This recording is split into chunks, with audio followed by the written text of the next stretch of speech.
just keep running. Let's see what happens. Right, let's have your Xinjiang question. Oh no, I'll tell you what, I'll put my audio on as well. We can share the two things together.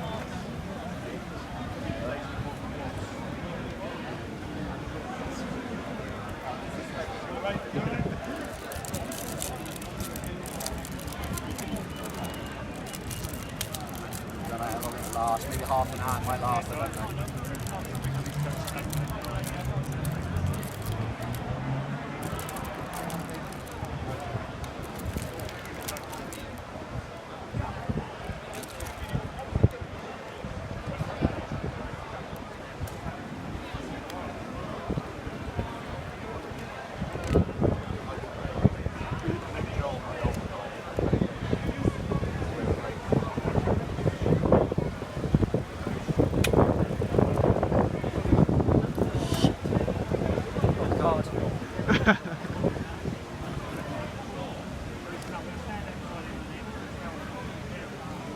Yeah, forgot it.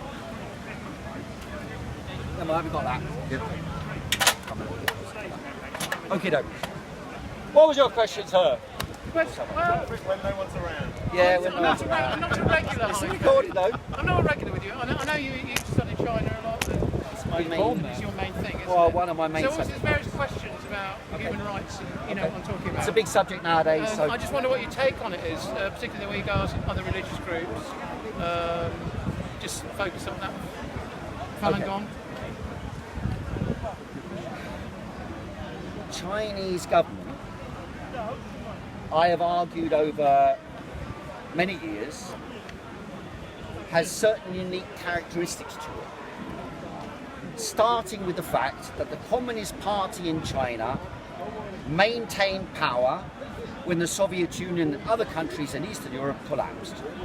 And my own investigation into that subject matter began because I was a believer in the transformation of the socialist, so-called socialist world into a democratic socialist system.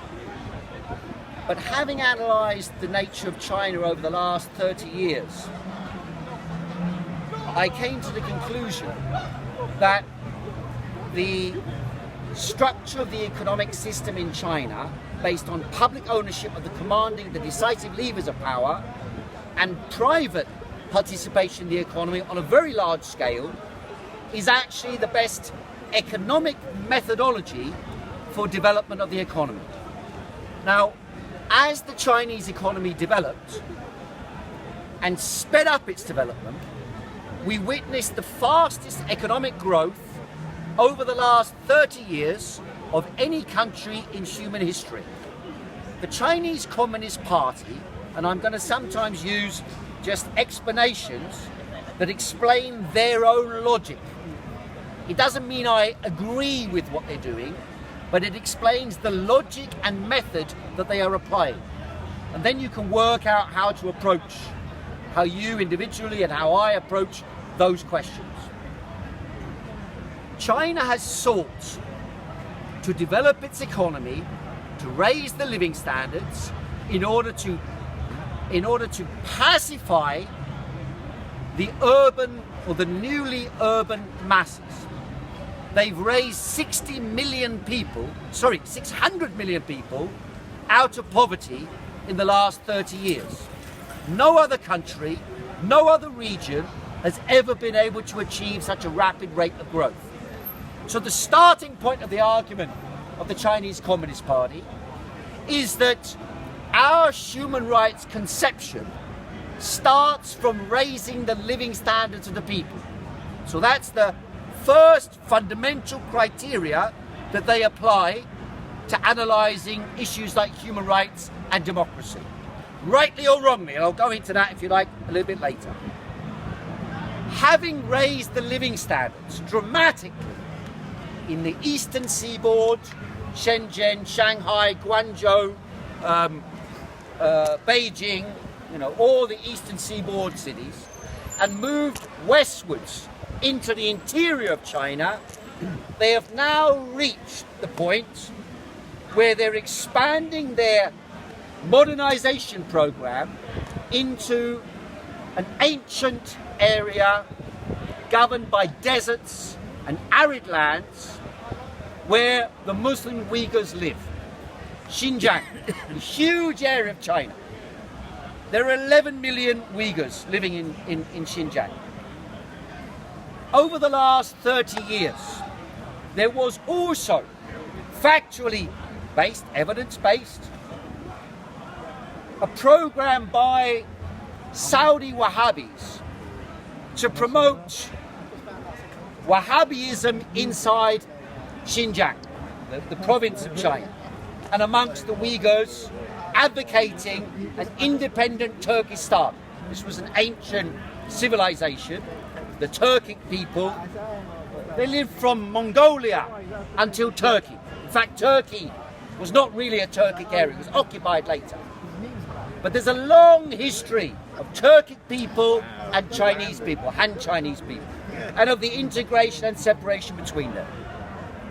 The Chinese government sees the development of Xinjiang as in the same way as they see the development of Shanghai, of Guangzhou, of Shenzhen and other. 30, 40 years ago, Shenzhen was a village. The people had all sorts of superstitions, worshipped all sorts of gods. But over 30 years, it became one of the most advanced modern cities in the world, if not the most advanced. In technology, it's challenging or replacing Silicon Valley in California at this moment. In fact, most Silicon Valley companies, if they want to really innovate, they base themselves in Shenzhen. So it's within that context you have to understand how the Chinese government is approaching the issue of Islam and the Uyghurs in Xinjiang. They believe that within 5 years, Xinjiang will be one of the most modern cities, or better said, Urumqi will be one of the most modern cities in the world. And so their method, just the same as with the education and organisation of migrant workers from the countryside moving to the cities, they generally, when they first move to the cities, they're put into barrack-like workplaces. For example, in Dongguan, in southern China, there are 250,000 people who live in a single workplace, producing the iPhones, the Samsungs, the Sony, all these phones you've got in your pocket. The chances are 90% of them are produced in a factory in Dongguan with 250,000 people there. In those factories, people live in shared accommodation, but they also receive education. They have cinemas, they have education centres, they have training, and they jump out from a peasant existence similar to 300, 400 or 500 years ago into the modern world.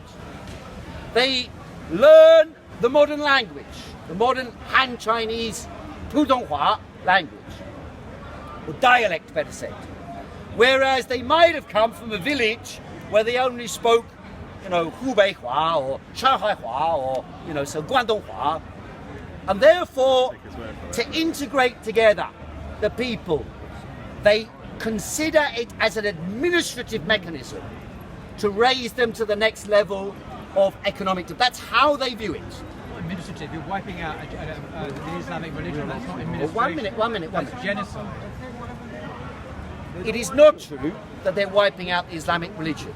They are, however, what they did was they said, we will train up these people to enter the modern world and we will create the infrastructure of a modern city.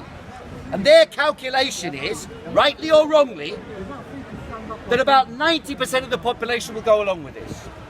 And maybe 10%, certainly with the Islamic fundamentalists amongst them, and the East Turkestan independence movement amongst them, backed by America, by the way, and backed by Saudi Arabia, they believe they can isolate these people by training the masses in Xinjiang to be part of the modern world. That is the approach of the Chinese government. It's an atheist regime suppressing the It is an religious atheist views. regime. And it's a religious domination of atheists, like we've seen in Russia under Stalin and elsewhere, where they persecute and suppress the priests or imams and so on. We've seen this before in the Soviet Union, we've seen it before in Eastern Europe. This is the same old communist takeover and suppression of independent thought and indigenous religious expression, be it Christian or Muslim, whatever. This is appalling, and I'm very unhappy that this Communist Party is still in power. It hasn't gone the way of the former Soviet Union. Why hasn't it? It needs to, because it's out of step with modern ideas of freedom and respect for other people's views. Well, this firstly, is not modern. This is reactionary. Are they as free as yourself? That you could stand up and say what you say? Are they as free as yourself? Where they could stand and say whatever they like? That's a reasonable question, and certainly no. Yeah. No. That's not modern. Were they in the Soviet Union? No. Were they in Hungary or in East Germany? That's No. not modern. I went to East Germany in 1989, 88 actually, and I did underground work in East Germany. I moved into East Germany. I worked to support the opposition, which I believe was, I worked to support the Marxist opposition inside East Germany to overthrow the government. Now, I did so at risk to myself and in submission of my own freedom to fight for what I believed would be the freedom of others. However, the argument as you presented, I don't want to misrepresent what you said, but just make sure that, catch me out if I do so, but I don't believe I am. You're basically arguing a parallel, and the argument you're making is the same, is that the parallel can be directly drawn between the freedom in the West and the repression of religion in Xinjiang, because they don't have this freedom. Whereas in reality, although we have freedom to speak in Hyde Park, we actually only have this freedom because it is relatively meaningless. As soon as the freedoms that we have become a general challenge to the powers that be, the question of maintaining that freedom is brought up. Let me give you an example of what this means. It means that although officially in Britain we have freedom of religion, freedom of belief, freedom of expression, simultaneous and integral to that so-called freedom is Operation Iraqi Freedom. And Operation Iraqi Freedom entailed the death of over 1 million Iraqis to establish a regime in the image of America and Britain, although they failed, and they actually promoted religious extremism in Iraq. The consequence of their action was, I'll take you both in 1 second, the consequence of the action of America and Britain in Iraq and Afghanistan and Libya was to strengthen Islamic fundamentalism, terrorism and violence. Not to do with any of the We were questions. talking about China, and there's plenty of critiques Because the to make parallel was about of- freedom. Yeah, I People know. ask me, yes, but you're free. They're not free. That's what they ask. We're free Well, here. I was talking They're about the not war in there. Iraq. Therefore, I I drew wanted the to example pose some questions to understand in context. Yeah, I'll tell you okay, what, okay. in a comparative Let him context, say something. what is happening in China compared Right. to what happens in the free West. First question. At the beginning, you said you were going to outline the situation as the Chinese Communist Party sees it, not necessarily Which I your did. viewpoint. I did. So I'd like to hear your take on the situation as you've described, using your value judgments as a British citizen living in this quasi-free whatever. And the other question I like, which has always puzzled me for some time, which is that in their own minds, where does the CCP leadership see the ultimate, or not ultimate, but the direction of travel? Do they see it as a sort of liberal democracy, or do they see it as something else we haven't even conceived of, or what? So is the current state a sort of transitional thing in their own minds, which might be excusable if they have a sort of a plan, or, you know, say in 50 years or something, to open things up, or not? Is there an eternity of In the control history of and- communism and the history of Marxism, just the same as in the history of Islam and the history of Christianity and the history of liberalism, republicanism, socialism, social democracy. There are different strands within it. I, of course, standing up here as a preacher of this belief system, believe that I interpret it correctly.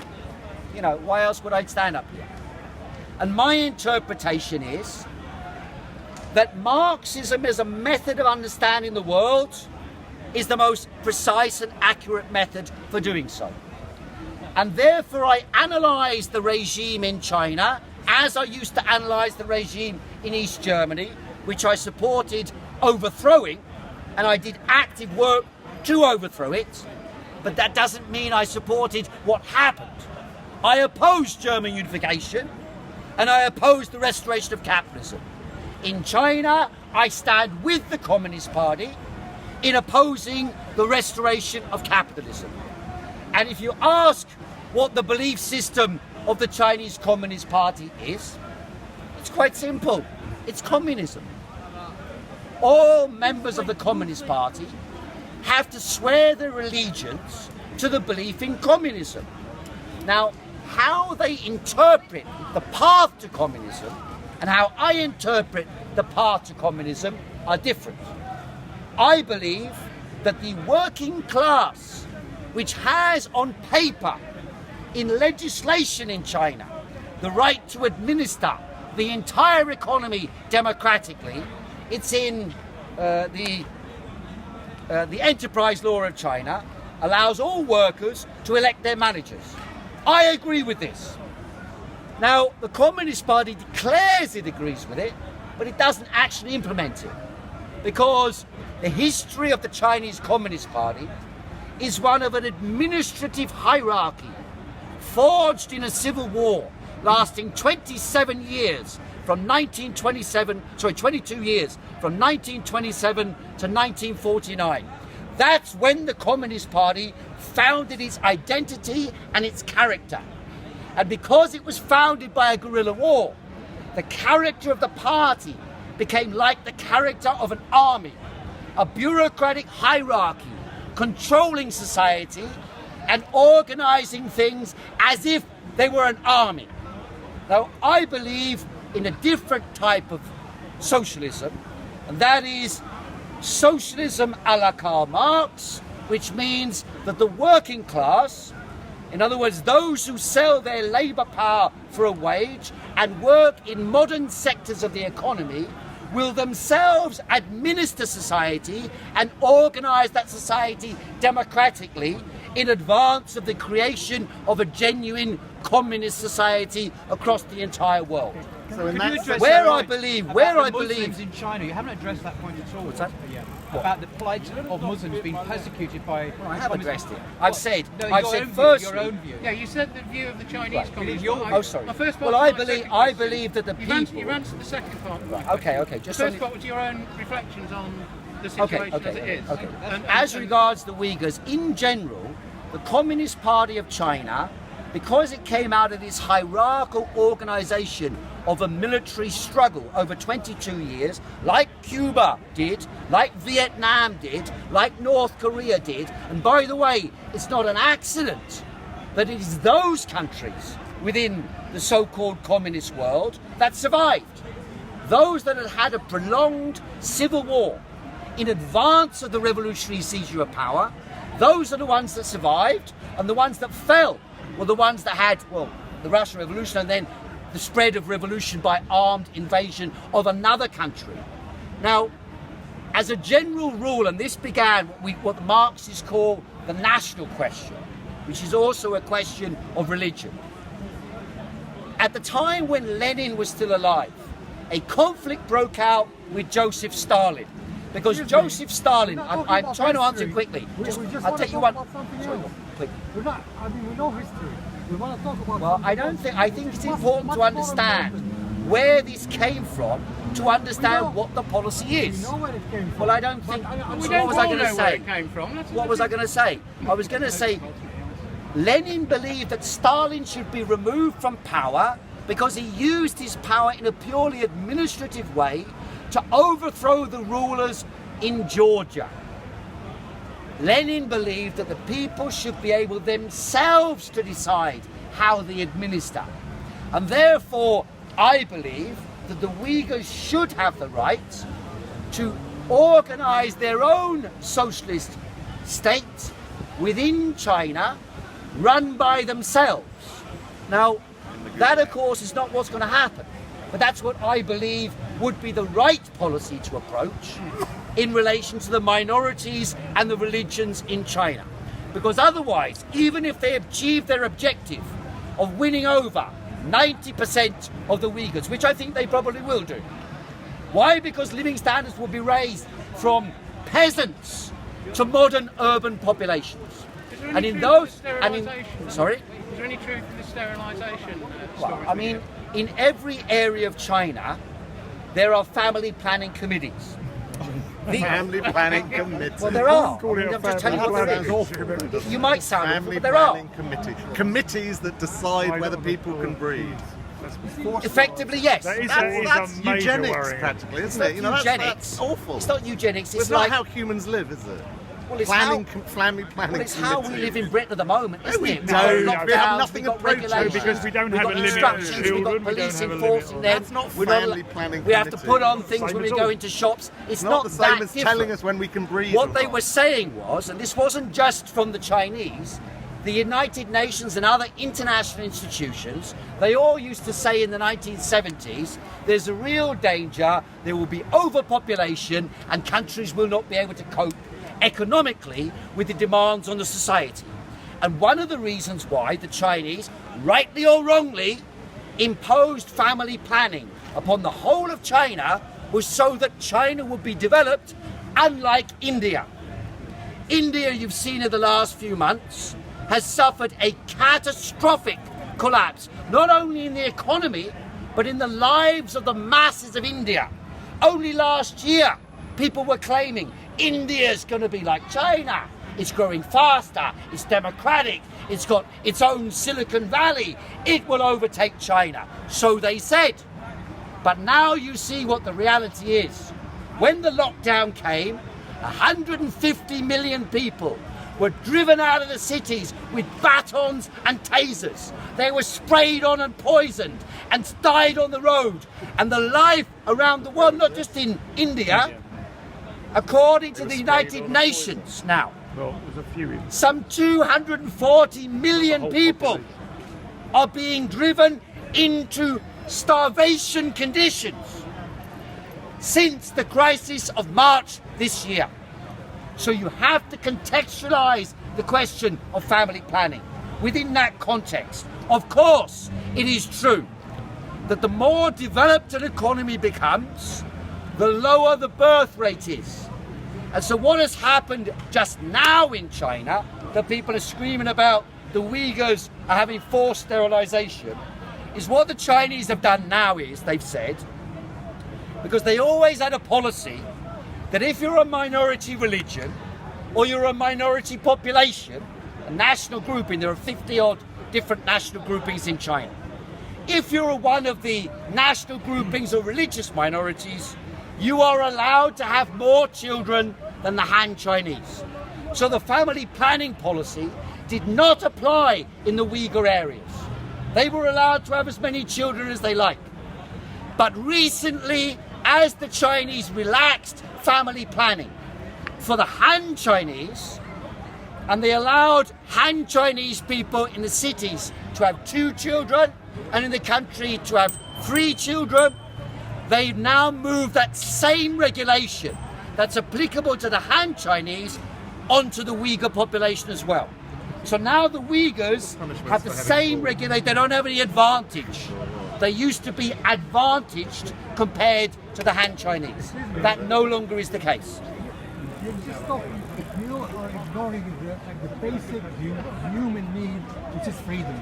I'm an atheist myself, but I'm not a communist. I believe in freedom, and I've been here 48 years, and basically I come from a country which was at war at the time, and I know exactly what it means to be free. I go to my country every year. I come here, walk everywhere I like, with no problems.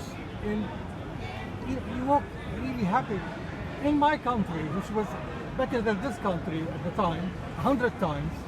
Now, when I go every year in Lebanon, yeah, every year I go to Lebanon, when I walk in the streets, I feel, it's in my head, I'm sure it's mine, nobody's following me, but I feel being followed. People, the basic human need is freedom. All the rest is rubbish. All the politics are rubbish. The problem is this. When you say what you say, yeah, human need is freedom, politics is rubbish, and so on. I'd Freedom prefer is the to key. starve in When you freedom. say that, you haven't clarified what you mean by freedom. Freedom. Walking in the streets. Where Walking in the streets you can do anywhere in the world. No, come on. Apart from Manchester. And all the communists. Not if you're a woman as And well, in that's China, true. mate. And in Although China. you can, but you're in danger. And in China. Well, that's not true in China. Just a minute. Well, how is it true? Just, Anyone can walk in the street Don't you in remember? China. Of course, everybody can walk. So what do you mean by freedom? What I mean by freedom is when you walk down the street and you feel that nobody is following you, nobody cares about, you're free. That's a relative question, my friend. It's not a relative at all. I tell you It's what. a relative question. Firstly, have you forgotten? No. I have the freedom to express my point of view, but I Where? have no doubt. Here. I have no doubt Can you do that in whatsoever China? that the Secret Service is monitor my communications No, of course, and of course. keep tabs on me. So I have no doubt whatsoever. No problem. But at least I would if I were them too. I wouldn't mind here because I know that we have a fair justice system in England. But you were wrong. No, we do no, not no. have a fair justice No, I system. do. In England, we have a justice system crafted around the defence of the wealthiest. Okay, That's the justice system we have. Fair enough. It's not a Let's talk about justice something system. else. It's a You're system talking designed to about Iraq. defend the wealth and privileges of the wealthy and powerful. You're talking about Iraq. Sorry? You were talking about Iraq and the million that died, which Oh, I I'm agree. asking you about freedom. Yeah, Okay, but the let's Secret go back, Service okay. might be monitoring you, but they're not going to do anything about you standing. That's right. So, you're being left free. Well, what do you mean do something about? Well, Well, there's nothing to basically, do. What I'm saying is because you are you just Well, that's you're not being true. free, You just don't If understand. any of you use Facebook over the last couple of months, Yes. since the lockdown started, Yes. Facebook contained and controlled Yes. who you had access to Yeah. and who saw what you Yeah, posted. Okay, but We're that's talking about you being observed. And well, you says Mark Zuckerberg is not. In Operating each, under the in control each of- country, He's not in controlled each because they're watching country, him now, the is he? regulations were imposed in different ways. In other words, the national governments connected together with the social media services to control the dissemination of ideas.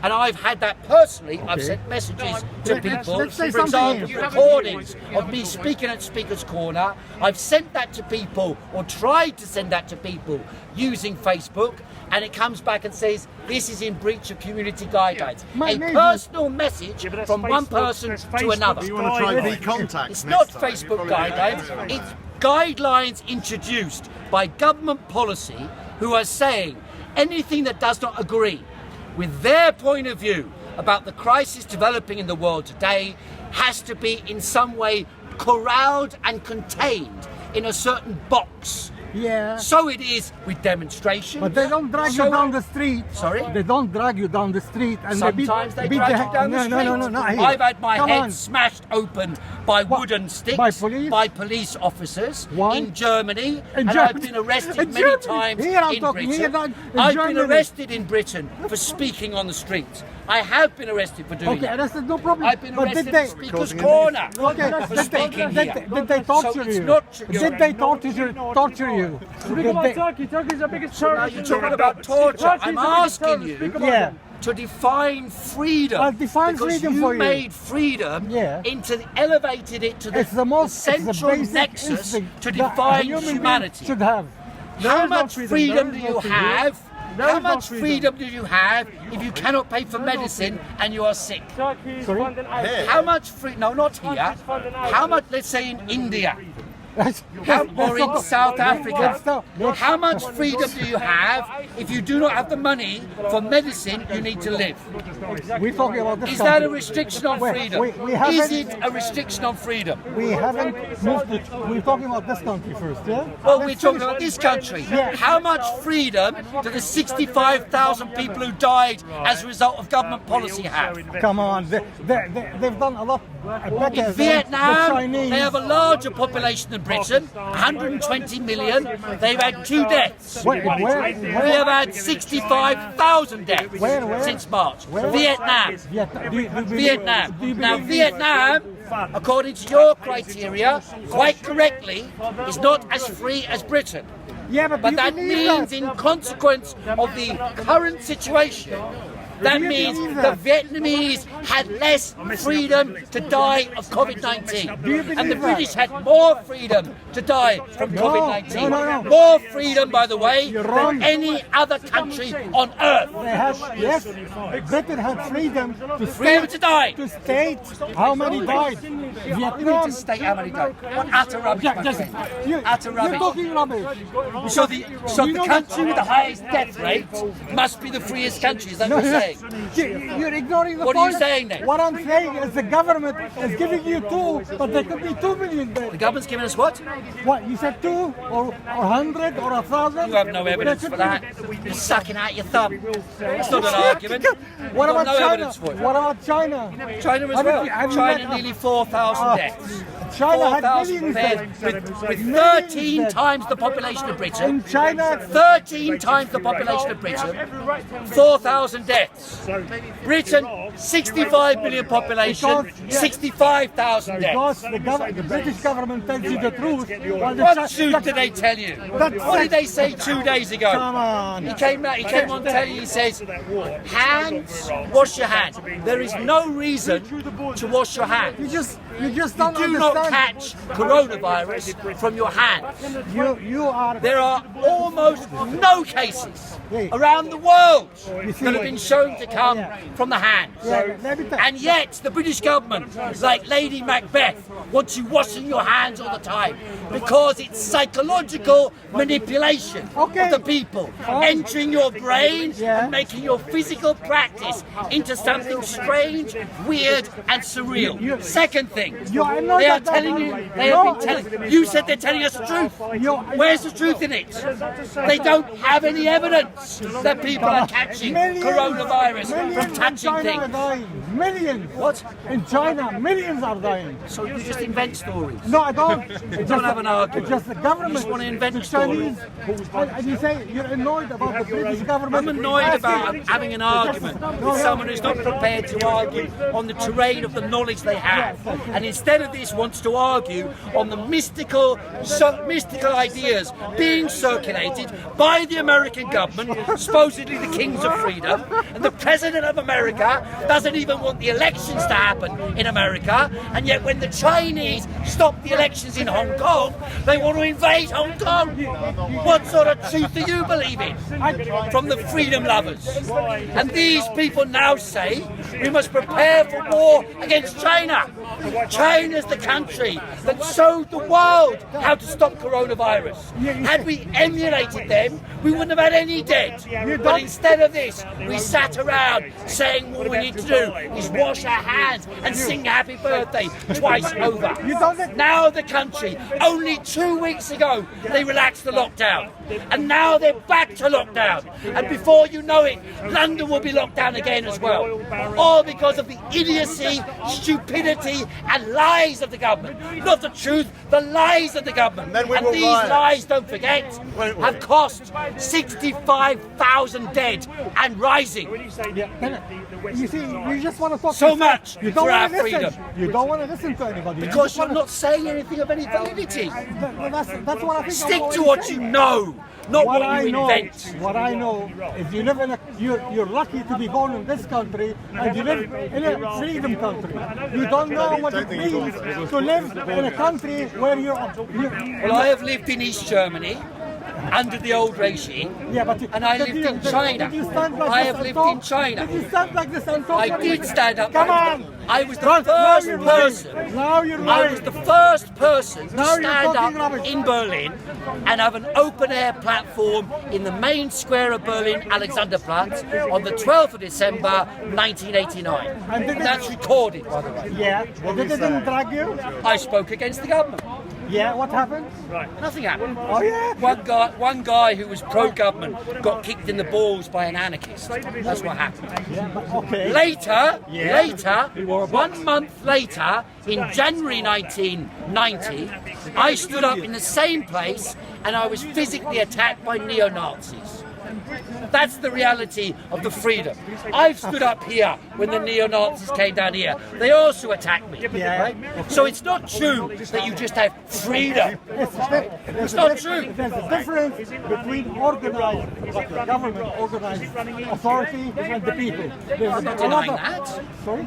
I'm not denying that. Yeah, that's what I mean. You're saying that the anti-Nazis or whatever. I don't care about them because they're Well, I idiots. do, because they're the ones who can limit my freedom. Okay, no, the government hasn't though. And if the government knew about it, they can do something about it. You see, you're talking. That's what you think. You see, The government doesn't give a damn. but that's what you think.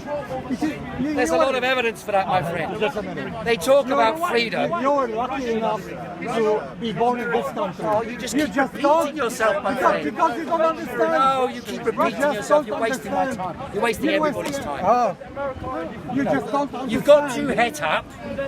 You've got too wound up.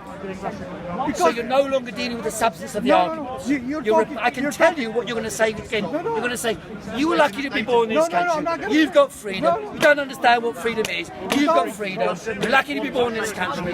We have freedom. You can speak. You can walk down the street. I mean, it's just repeating like a bloody broken record. We have a question here. Yes. Yes, my friend. I wanted to ask you regarding the Muslims in China. I think part of it is that the Chinese Why don't you have go to looked China? at- What are you doing here? Why do you go to China? Is that a relevant question? Yes, it is. It's not. Because you seem to love it. The Chinese have looked at the surrounding countries. So, for example, in the Philippines, there was a Muslim uprising against the government in the Philippines. There was Muslim uprisings in Burma and Let me move a little bit over. We've started 3 meetings over there.